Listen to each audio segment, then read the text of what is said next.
Important विषय था कर्मचारियों की तरफ से कि हमें अश्योर्ड अमाउंट एक चाहिए, जो बहुत लॉजिकल और वाजिब रिक्वायरमेंट था। 50% अश्योर्ड पेंशन, ये इस यूपीएस का सबसे पहला पिलर है। इस फुल पेंशन के लिए जो क्वालिफाइंग सर्विस रहेगी वो रहेगी 25 years. Assured pension, assured minimum pension 10,000 rupees per month, वो इसमें यूपीएस में थर्ड पिलर ये रखा गया है। ऑप्शन रहेगा, कोई अगर एनपीएस में रहना चाहे तो एनपीएस में रह सकता है, यूपीएस में ऑप्ट करना चाहे which is naturally a very attractive scheme, तो उसमें ऑप्ट कर सकता है। आज प्रधानमंत्री श्री नरेंद्र मोदी जी की अध्यक्षता में यूनियन कैबिनेट ने यूनिफाइड पेंशन स्कीम को अप्रूव किया है, इसको अनुमोदित किया है और ये स्कीम अभी आने वाले समय में लागू होगी। इम्पोर्टेंट विषय था कर्मचारियों की तरफ से कि हमें अश्योर्ड अमाउंट एक चाहिए, जो बहुत लॉजिकल और वाजिब रिक्वायरमेंट था। तो इस डिमांड पे एक मेथोडिकल वे में काम करके और एक्चुअरियल साइंसेस, जो लोग आगे का भविष्य का रिक्वायरमेंट वगैरह कंप्यूट करने का एक तरीका होता है जिसको एक्चुअरियल साइंस बोलते हैं, उनके साथ मिलके कई तरह के फाइनेंशियल मॉडल्स को प्रोजेक्ट करके और सबके साथ मिलके एक सिस्टमेटिक तरीके से 50% अश्योर्ड पेंशन, ये इस यूपीएस का सबसे पहला पिलर है। इसकी डिटेलिंग देखनी चाहिए हमें। जो ये अमाउंट मिलेगा वो रिटायरमेंट से पहले के 12 महीनों की एवरेज बेसिक पे का 50% होगा।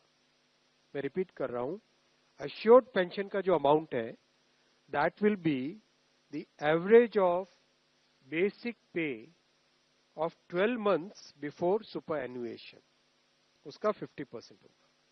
और इस फुल पेंशन के लिए जो क्वालिफाइंग सर्विस रहेगी वो रहेगी 25 इयर्स, यानी 25 वर्ष तक अगर किसी ने काम किया है, सेवा की है, तो उसको फुल पेंशन यानी जो ये अश्योर्ड पेंशन का अमाउंट है वो मिलेगा। 25 साल से अगर कम है लेकिन 10 साल से ज्यादा है तो उसमें प्रोपोर्शनेट पेंशन रहेगी, प्रो रेटा वो पेंशन का अमाउंट बनेगा। जो कभी किसी कर्मचारी की डेथ हो जाए तो फैमिली पेंशन एक बहुत बड़ा, स्पाउस के लिए ये बहुत बड़ी एम्प्लॉयज की एक रिक्वायरमेंट थी, डिमांड थी।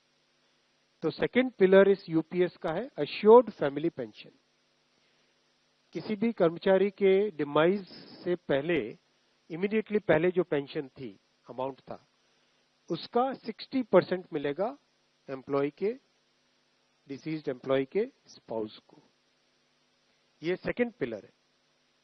थर्ड पिलर है अश्योर्ड मिनिमम पेंशन। कई बार देखा कि सर्विस कम होती है और कंट्रीब्यूशन जितना हुआ है उससे एक सफिशिएंट अमाउंट नहीं मिल पाता था, और ये अपने आप में एक बड़ा विषय था केंद्र सरकार के कर्मचारियों का और एनपीएस में जुड़े सभी कर्मचारियों का। इसीलिए एक minimum assured pension, assured minimum pension 10,000 rupees per month, वो इसमें यूपीएस में थर्ड पिलर ये रखा गया है। इसके साथ आगे वाले पॉइंट को जोड़ के करेंगे तो अगर डीएनएस रिलीफ यानी महंगाई से रिलेटेड रिलीफ जो मिलेगी तो वो आज की तारीख में होते होते करीब करीब 15,000 रुपए पर मंथ हो जाती है, which is a substantial relief part of this entire pension system. Fourth pillar है इन्फ्लेशन के साथ इंडेक्सेशन। जैसे केंद्र सरकार के एम्प्लॉयज के लिए सैलरी में डीएनएस अलाउंस होता है, उसी पैटर्न पे जो इंडेक्स है, सेम इंडेक्स को यूज करके all India consumer price index for industrial workers, इसको यूज करके assured pension, assured family pension और अश्योर्ड मिनिमम पेंशन, इन तीनों के तीनों जो आपने पिछले पेज पे तीनों पिलर्स देखें, assured pension, assured family pension और अश्योर्ड मिनिमम पेंशन, इन तीनों के ऊपर इन्फ्लेशन इंडेक्सेशन डीएनएस रिलीफ के बेसिस पे मिलेगा। डीआर, डीए की जगह डीआर, डीएनएस रिलीफ। पांचवा पिलर है इस स्कीम का lump sum payment at superannuation in addition to gratuity. ये एक तरीके से बहुत ही इंपॉर्टेंट और बहुत ही बड़ी एक रिलीफ मिलेगी। जब सुपर एन्युएशन होता है तो उसके बाद में इंसान अपनी लाइफ को प्लानिंग जिस तरह से करना चाहिए तब कई बड़े खर्चे आते हैं, इसलिए ये लंप सम एक अमाउंट तय किया गया। यह है कि हर 6 महीने की सर्विस के लिए monthly emoluments, which means pay and DA combined, उसका 10% अमाउंट। तो ये एक अपने आप में सब्सटैंशियल एक अमाउंट रह जाएगा। जैसे मान लीजिए किसी का 30 इयर्स की सेवा है तो उसमें करीब करीब 6 महीने की सैलरी, सोमनाथन साहब दैट्स करेक्ट ना, करीब करीब 6, तो उसको 6 महीने की emoluments जो उसकी रहेगी पे प्लस DA मिला के, वो एक लमसम अमाउंट की तरह मिलेगा।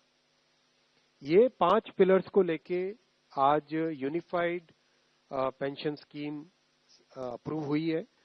ये स्कीम केंद्र सरकार के करीब 23 लाख कर्मचारी, करीब 23 लाख एम्प्लॉइज हैं, उनको इसका बेनिफिट मिलेगा।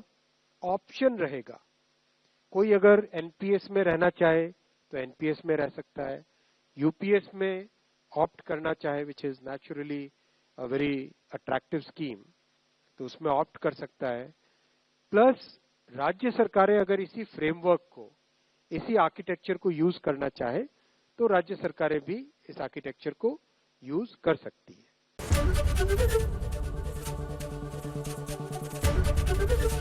एबीपी गंगा, खबर आपकी, जुबान आपकी।